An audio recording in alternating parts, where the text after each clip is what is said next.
I'm Isaac Robinson, one-time major champion and member of Prodigy's core team.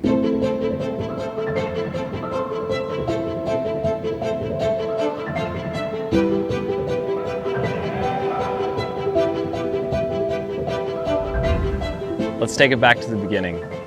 When I was about 11 or 12 was probably the first time I set foot on the IDGC property. We had decided to take a weekend when my dad had off of work and go play disc golf about 2 hours south in Augusta. And it was just such a neat experience being on the property for the first time, seeing 3 world-class courses, courses that were challenging, and really fun to play. You know, that was kind of the first time. I was probably about 11 when I first set foot on W.R. Jackson. And right from then, it's been my favorite course. Out of all the courses I've played, W.R. Jackson is in my top 3 always. So having that history and kind of going down to play those courses a couple times a year was really fun. It was always something I looked forward to. The IDGC has a special place in my heart that I love to go to. I love to visit that place, and I love to play the courses.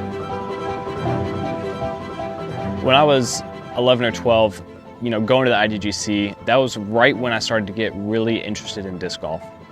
Before then, it was something I really didn't like a whole lot, and you know, I was kind of dragged along to the park. But after getting to that little bit older age and realizing that it was a fun sport, that was kind of when I started to see it differently.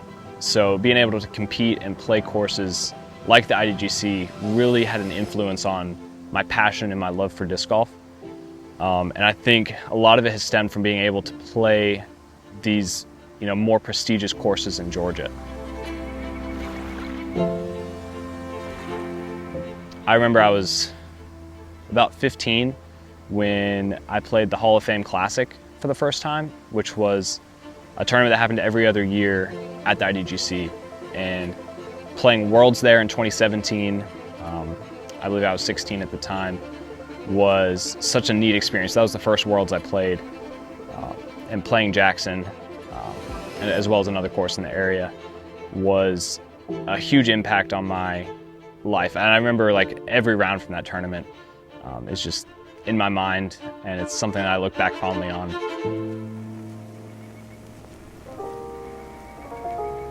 So fast forward a couple years to 2022 when I hit the tour full time. Got that win at Idlewild, got I think 5 podium finishes in 2022. So that was a big year, you know, the biggest year of my life so far in terms of disc golf. That off season, I practiced a lot, worked on a lot of stuff, and coming into 2023, I was really excited and just got off to a terrible start. Missing the cut at the first tournament of the year in Vegas, and I proceeded to play pretty bad the next couple of tournaments, and just really couldn't get in the swing of things, really just not putting the work in, and just kind of relying on the success that I had had in 2022 and expecting that to carry forward into 2023, which just wasn't the case. Right before Music City, I had decided I'm just gonna go out and I'm gonna practice, I'm gonna putt, I'm gonna throw, and just try to get my game back to where I felt like it needed to be. Going into the week of Music City, I got a top 10 finish, so was feeling pretty good, feeling like I was kind of back where I belonged. And then decided to play Blue Ridge and got a top 5 finish there. So I was kind of coming off these, you know, super low, super terrible rounds, and then I was climbing my way back up. So heading into the week of Champions Cup, my hopes were pretty high, but I didn't have any grand expectations per se. It was more of, I'm just gonna go out there, I'm gonna play my best, and whatever happens, you know, is gonna happen. What's up guys, Isaac Robinson. We're out here in Appling, Georgia for the Champions Cup. This is the first major of the year. The course is looking beautiful. I'm excited to play it. It's gonna be a great time. Champions Cup starts tomorrow. I got 2 or 3 practice rounds in over the past couple days. The game is feeling great. Today I just kind of walked the course and threw some putts. I was walking with Ezra and Alden and had a good time watching them throw, learn what not to do. They threw some bad shots, but yeah, excited for the tournament tomorrow. It's gonna be a good time. Looking forward to the weekend.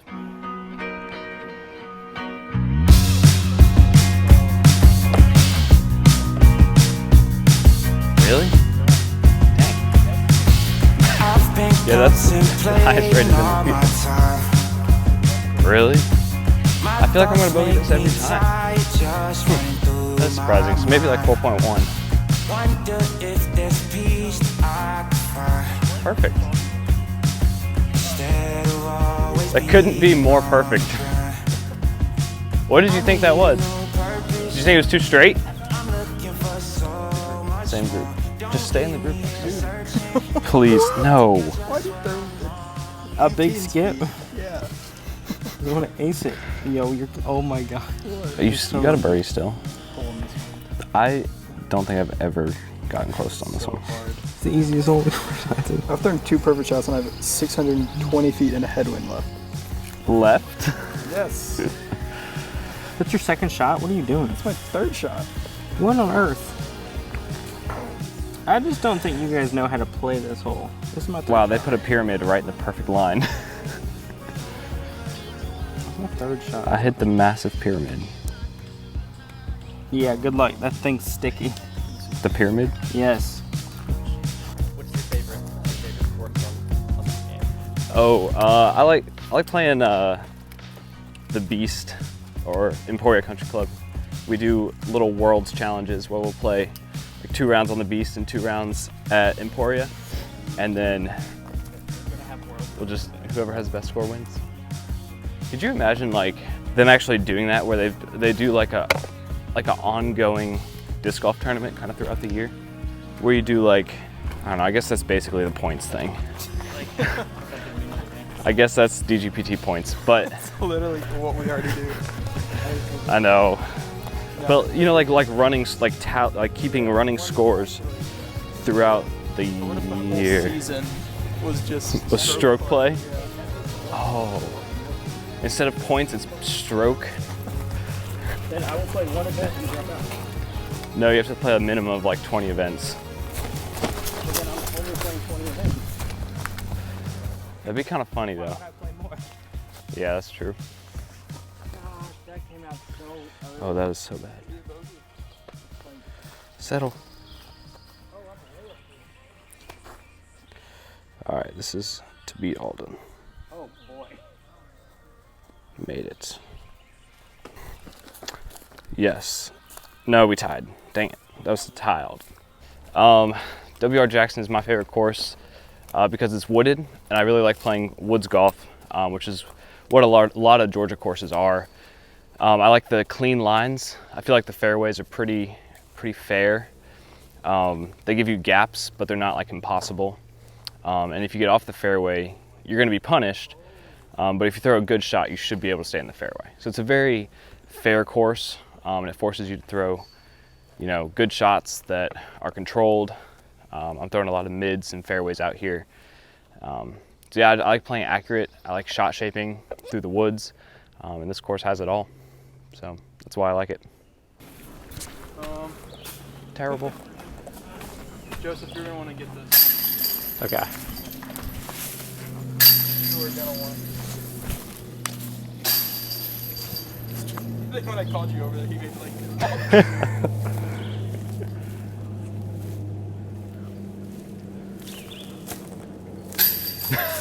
Short left. Every single time.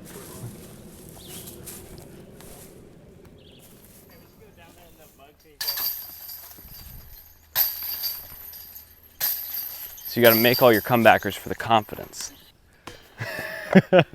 Here you go. Throw this one.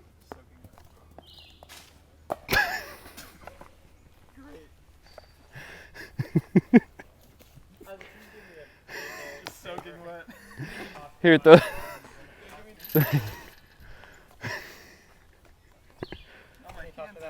Yeah. Do you have any thoughts on who's going to take it down this weekend?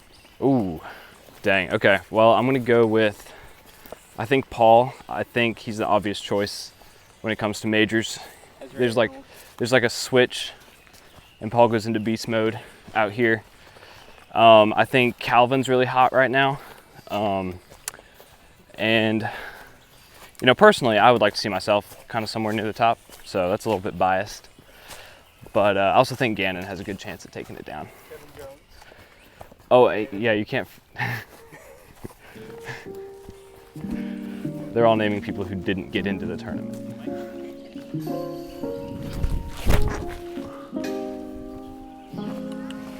Maybe you should just play in Crocs.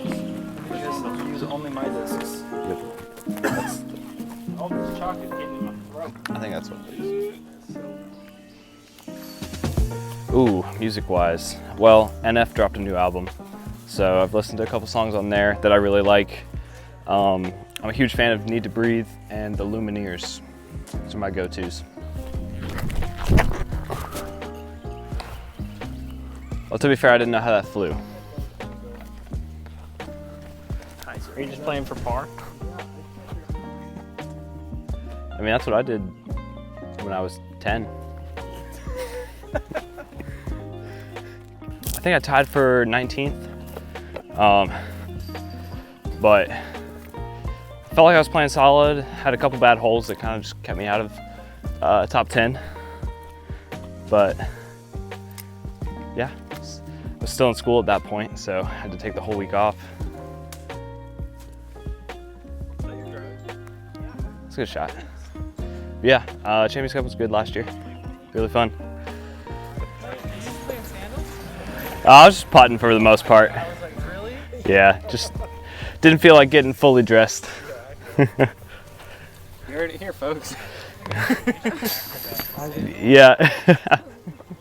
Oh, nice putt, Alden. Can you grab this out of the basket? Love it when a plan comes together. Ez, do you like this hole 18 better than last year? No. You don't? No. Why not? Because I do 2, if not 3 strokes worse every time. But objectively, not subjectively. You asked me personally if I liked it. Okay. That is fair.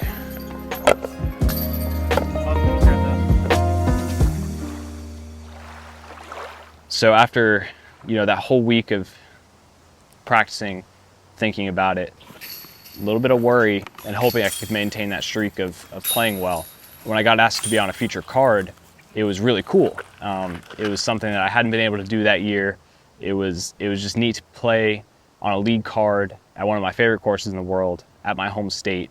So to get that opportunity from the TD and from the people running the tournament was such a cool opportunity, and ended up playing pretty well that first round.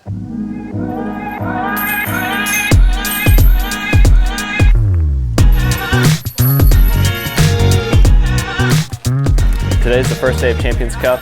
I tee off at 3:20 today. I'm on the Jomez feature card for this tournament, so it gives me plenty of time to warm up in the morning. So I'm out here, gonna get some warm-up reps in. So before I get to the course, I'm actually doing part of my warm-up routine. I usually go to a coffee shop, usually spend some time reading, listening to music, and then I'll go to Planet Fitness, get a short workout in, and get a massage chair. So I'm feeling loose, feeling ready to go. And then I'll come out here and I'll practice putting, get some putting reps in, and then there's a net back there that I can get some throws in as well.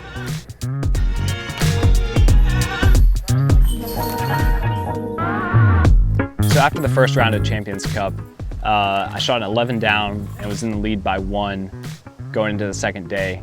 There wasn't a whole lot of emotions there. There's some excitement that I shot well. There weren't any expectations really at that point because it's a 4-day tournament and anything can happen the next 3 days. Went into the next day with kind of a blank slate of expectations. So I think the second round I also shot 11 down, and it was then the pressure started to kind of hit me. I had played 2 consistent rounds at that point, and that night was like the first night where I was like, oh man, I can kind of win this. And it was kind of hard to sleep. We kind of went back, we played some games and kind of just relaxed at the hotel. But in the back of my mind, there was that thought of, I might have a chance. Playing the third round, everybody was playing hot that day. Everybody was coming out on fire. I think as a card, we shot close to 40 under. So everybody shot, I think the worst score on the card was 9 down. And everybody was just killing it. And, I walked away with the 12 down and I was like, all right, that's 1 stroke better than yesterday. And boy, that last night, Saturday night was a hard night to sleep. The thought of winning a major was just in the back of my mind, making it impossible, just running through all the scenarios and all of the, the things that could happen. So it was really hard to sleep that night. But the next day, got up, did the same routine I was doing for the past week, didn't really change anything, and my game was feeling great. There were a couple of shots that I was just really proud of. Some of the turnover shots with fairway drivers in the woods, some of my favorite ones to do well, and I think I was doing that well that week. So just tried to do that again in the 4th round. And just the whole round, just fighting back the emotions and the excitement, the fears, the happiness. Like it was such a mental struggle to keep my head, on straight for that, 4-hour round that we were playing. And then to be able to lay that putt up on the last hole and go back and hug my dad was just something I'll never forget. That's like seared into my memory, just as a super special moment and something that I'll always remember.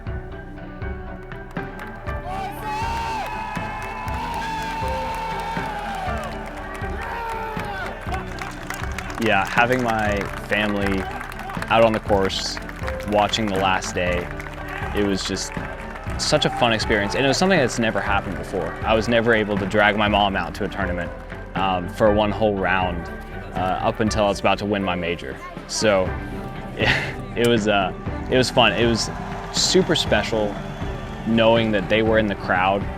It made me so happy and feel so loved by my family.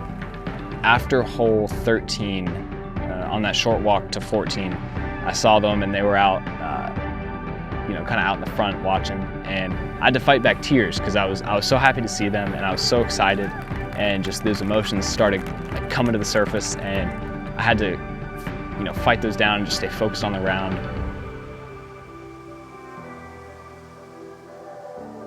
It meant the world to have my dad on the bag for me. He was there all week, just carrying my bag in the hot sun, and he's the reason why I'm playing disc golf today. So having somebody who's watched you every step of the way, knows every inch of your game, everything about your mental game, and really just everything about you personally, it was reassuring. I could say anything to him during the round and he'd be like, calm me down or encourage me. And it meant the world to me to have him there. I love him so much. It's the aftermath of winning Champions Cup. You go through the whole signing things, talking to people, speeches, getting water dumped on you. After that, I was just so exhausted. And I drove home that night and I stopped by the gas station and I got a Reese's Fast Break and a Mountain Dew and drove, listened to music, and I got back and we all sat around the kitchen table. It was probably midnight, and we just kind of talked about the day and talked about the highlights and the different perspectives that we all had. It was an exhausting day, but one day that I'll never forget. Winning a major, it sets you apart a little bit from the rest of, because the majority of people in disc golf have not won a major. So it's super special to get that win, but then also to get it in your home state where the majority of the people who play disc golf know who you are, have grown up with you, have watched you grow, watched you play for years. Having Prodigy discs behind my back who's sponsored me since I was 15, having those friends and my family around to celebrate was just something. It's such a unique experience that a lot of people don't get to experience. And so that's something that will be special to me about Champions Cup. It just meant the world.